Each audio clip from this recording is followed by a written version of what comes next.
General Waker তা তা আস্থা ভারতের কাছে তার অবস্থানটাকে হারিয়েছেন, আস্থা হারিয়েছেন। তো ভারতের সেনাবাহিনী এখন ওয়াকারের সাথে রুটিন যোগাযোগ করলেও আগের মতো আর তাকে বিশ্বাস করেন না। তো যাই হোক, আমন্ত্রিত না হওয়া সত্ত্বেও কলকাতায় যেতে চেয়েছিলেন আমাদের জেনারেল ওয়াকার, এবং এ কারণে তিনি ডক্টর ইউনূসের কাছে অনুমতি প্রার্থনা করেছিলেন, কিন্তু ডক্টর ইউনূস তাকে অনুমতিটি দেননি। অনুমতি না পাওয়ার কারণে এই জেনারেল ওয়াকারের আর এবার কলকাতা যাওয়া হলো না। বাংলাদেশ ভারতের সম্পর্কটা গত 13-14 মাস ধরেই একটু অস্বাভাবিক এবং বেশ টেন্সড। বিশেষ করে ডক্টর ইউনূস 8ই অগস্ট গত বছর যখন এই অবৈধ দখলদার হিসেবে প্রধান উপদেষ্টার দায়িত্বটি নিলেন, তিনি দায়িত্ব গ্রহণের আগেই কিন্তু কিছু আপত্তিকর মন্তব্য করেছিলেন, যা ভারতকে চটিয়ে দেওয়ার জন্য যথেষ্ট। এবং তার পরবর্তীতে দেখা গেছে যে সময়ে অসময়ে বিভিন্ন সময় তারা ভারতকে টার্গেট করে বিভিন্ন রকমের উত্তেজক কথাবার্তা ছড়িয়েছেন, এবং আমাদের কিছু অবসরপ্রাপ্ত সামরিক কর্মকর্তা আছে, তারাও এই ভারত দখল করে নেবে, কলকাতা দখল করে নেবে, তাদের 4 দিন লাগবে, সেখান থেকে দিল্লি দখল করতে তাদের সময় লাগবে না, এরকম নানা আপত্তিকর কথা বলেছে। বিমান বাহিনীর এক মহড়ায় ডক্টর ইউনূস বলেছিলেন যে এখন আমাদের সবসময় যুদ্ধের জন্য প্রস্তুত থাকতে হবে বর্তমান বিশ্ব বাস্তবতায়। তো সেই অবস্থায়, এবং এদিকে পাকিস্তান ভারতের সাথে যে অপারেশন সিঁদুর, যে মে মাসে তাদের যে একটা সংঘাত হলো, তারপরে কিন্তু পাকিস্তান সম্প্রতি কমেন্ট করেছে যে তারা ভারতকে পূব দিক দিয়ে অ্যাটাক করবে, আবার ওদিকে পশ্চিম দিক দিয়ে অ্যাটাক করবে। পূব দিক দিয়ে অ্যাটাক করবে মানে বোঝাচ্ছে তারা বাংলাদেশের দিক দিয়ে অ্যাটাক করবে। তার মানে একদম সহজ সরল ভাষায় বলতে গেলে বলা যায় যে যেহেতু এখন আমাদের পাকিস্তানের সাথে খুব বেশি মহরম চলতেছে এই ইউনূস সরকারের, সুতরাং পাকিস্তান বাংলাদেশকে দিয়ে হয়তো বা বাংলাদেশের সাইড দিয়ে হয়তো ভারতে একটা অ্যাটাক করে বাংলাদেশকে ভারতের সাথে একটা যুদ্ধে জড়িয়ে দেবে। তো এই ধরনের কথাবার্তা হচ্ছে। ভারত কিন্তু বসে নেই, এগুলো স্রেফ কথার কথা হিসেবে ভারত নেয়নি। ভারত ভারত সীমান্তে, বিশেষ করে এই যে চিকেন নেক, শিলিগুড়ি, আমাদের লালমনিরহাটের ওই কাছে, এই সমস্ত এরিয়া জুড়ে তার নর্থ ইস্ট যে স্টেট গুলো আছে, সব স্টেটের বিভিন্ন সীমান্ত জুড়ে ব্যাপক সৈন্য সমাবেশ ঘটিয়েছে।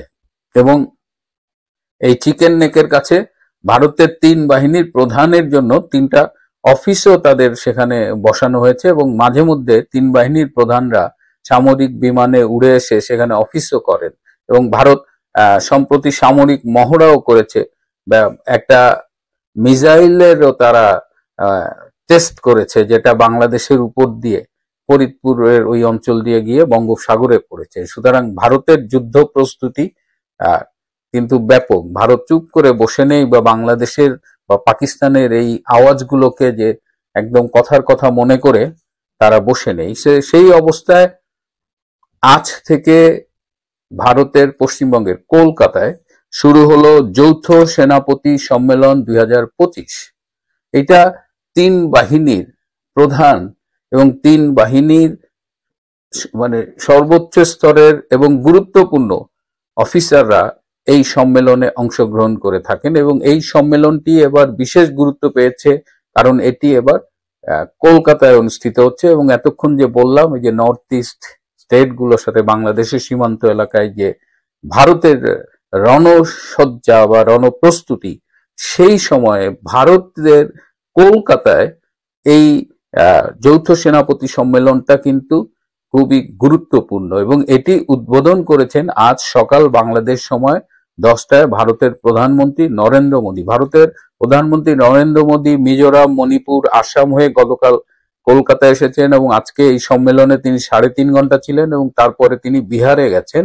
তো এই মোদীর ট্যুরটাও খুব ইম্পর্টেন্ট। এবং এই ভারতের যে সম্মেলনটা, যৌথ সেনাপতি সম্মেলন, এই সম্মেলনটা অনুষ্ঠিত হচ্ছে ফোর্ট উইলিয়াম, যেটাকে আমরা বলি, যেটার পরবর্তীতে নামকরণ করা হয়েছে বিজয় দুর্গ। এই ফোর্ট উইলিয়ামটা কলকাতায়, এবং এটার ইম্পর্টেন্স হলো এইটা যে ভারতের যে ইস্টার্ন কমান্ড, সেনাবাহিনীর ইস্টার্ন কমান্ডের সদর দপ্তর। এই ফোর্ট উইলিয়ামটা 1696 সালে এটা ব্রিটিশ রাজ এখানে স্থাপন করেছিল, এবং সেই সময়ের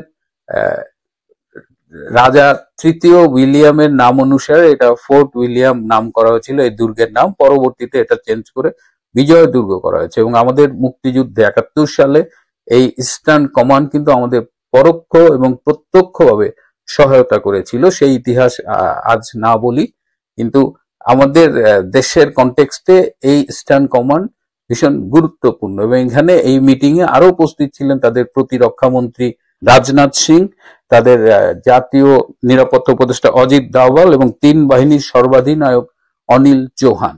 এছাড়াও আরো অনেক গুরুত্বপূর্ণ সামরিক এবং সরকারি কর্মকর্তারা উপস্থিত ছিলেন।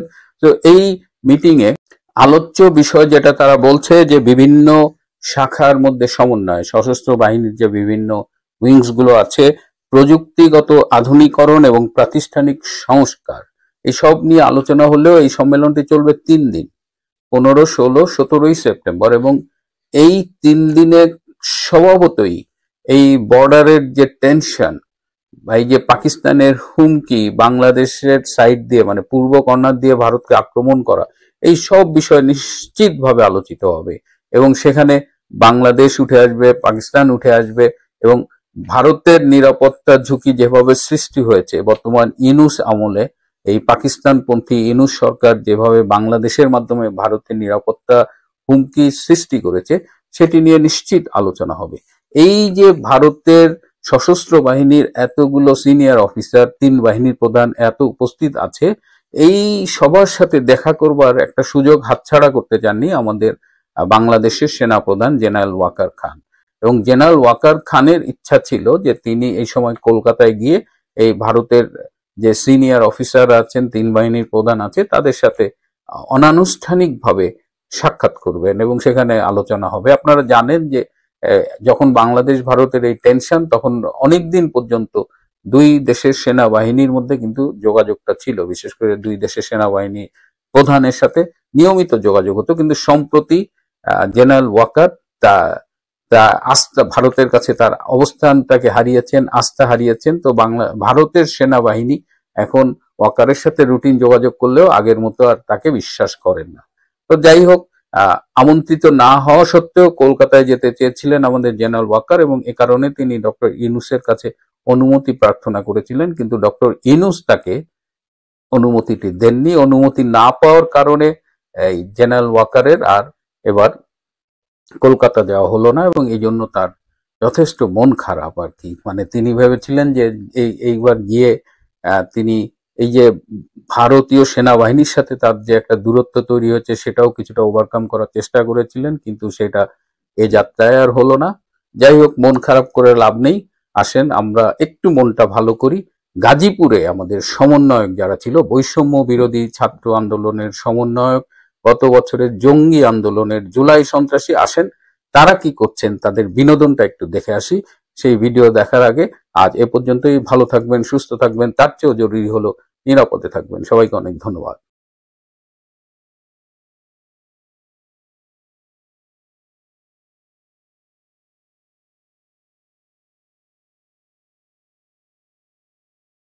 ঝাঁপিয়ে পড়বে ভারতের সেনা, বাংলাদেশে ইউনূসকে হটিয়ে দেবে, সেখানে শেখ হাসিনাকে সেখানে নিয়ে গিয়ে প্রত্যাবাসন করবে, তাকে বসিয়ে দেওয়া হবে তার ক্ষমতায়।